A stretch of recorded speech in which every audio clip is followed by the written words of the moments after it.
Hello, magandang hapon sa inyong lahat, sa aking mga followers, sa aking mga viewers, sa aking subscriber dito sa nagsubaybay sa aking content ng mga alagang manok sa aking YouTube Kalyaw Kasagang TV.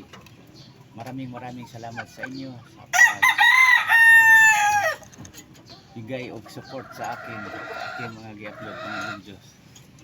Thank you sa aking mga subscriber, sa aking mga followers. Ito sa hapon na ito, magbigay naman ko sa inyo og konting tips para sa mga baguhan pa lang na nagsimulang alagang manok.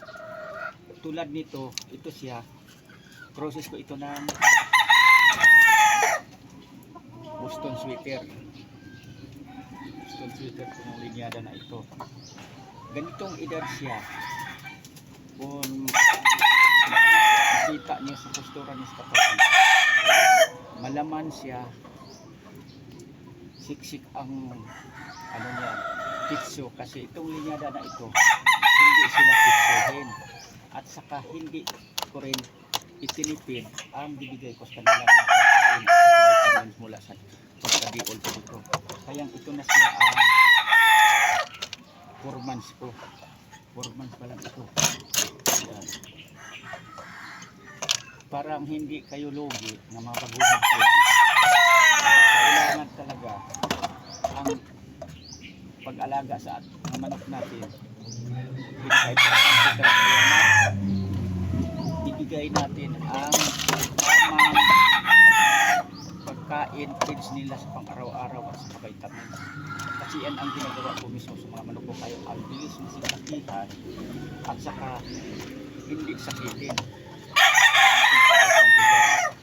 Na gagamitin natin sa mga panglaban, sa mga subuan outfit, sa mga entry natin kapag tulad dito, sinubaybayan ko ito mula pagkasisyon, hindi talaga ito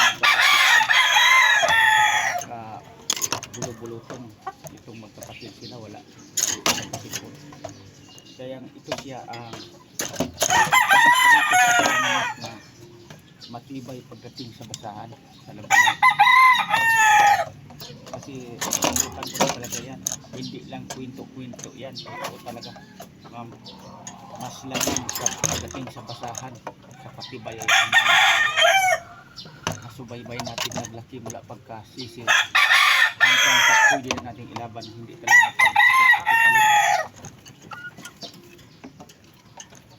pinagdaanan ko na sa labanan sa manok yan. Nasubukan ko na rin ang mga manok na sakitin, na ni-try ko laban. Mahina talaga pagdating sa basahan kahit anong kondisyon pa natin. Halimbawa ito siya, bukod na hindi sakitin, ibigay din natin ang kompletong pag-alaga, vitamins niya, mga injik para ihanda siya ilaban, lalong matibay pagdating sa basahan. Pag mga ganitong manok na hindi naglaking sakitin, yan ang pinakanabiro na mai-advise ko sa inyo mga baguhan pa lang na magsimulag alagag manok, na subaybayan nyo ang hindi sakitin. Yan talaga important gawin nyo na mga panglaban. At saka piliin din nyo ang linyada din na hindi sakitin.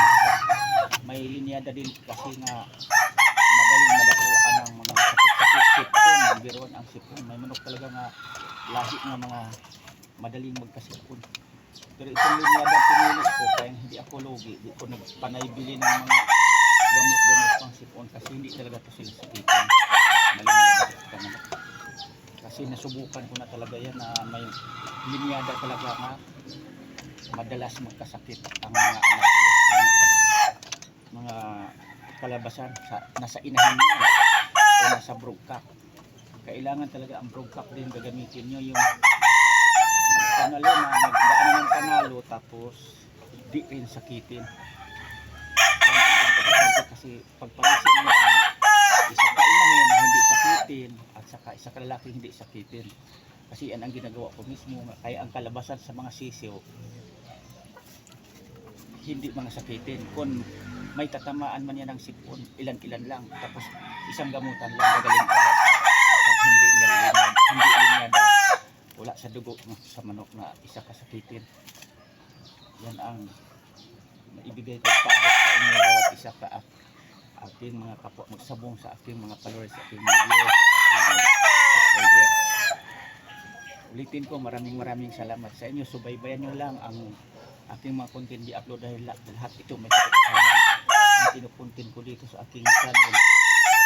Lahat yan pinagdaanan ko na sa pag-alaga ng manok. I-share ko lang sa inyo para mayroon din kayong makuha na ideya sa pagpanood nyo sa aking mga content sa aking channel YouTube Kalyaw Kasabong TV. Hanggang dito ako kasabong, bukas naman ulit ibang topic naman ang papaliwanag ko sa inyo tungkol sa pag-alaga ko ng manok na hindi sakitin nga manok, mas matibay pagdating sa basahan sa labanan. Yan lang, thank you.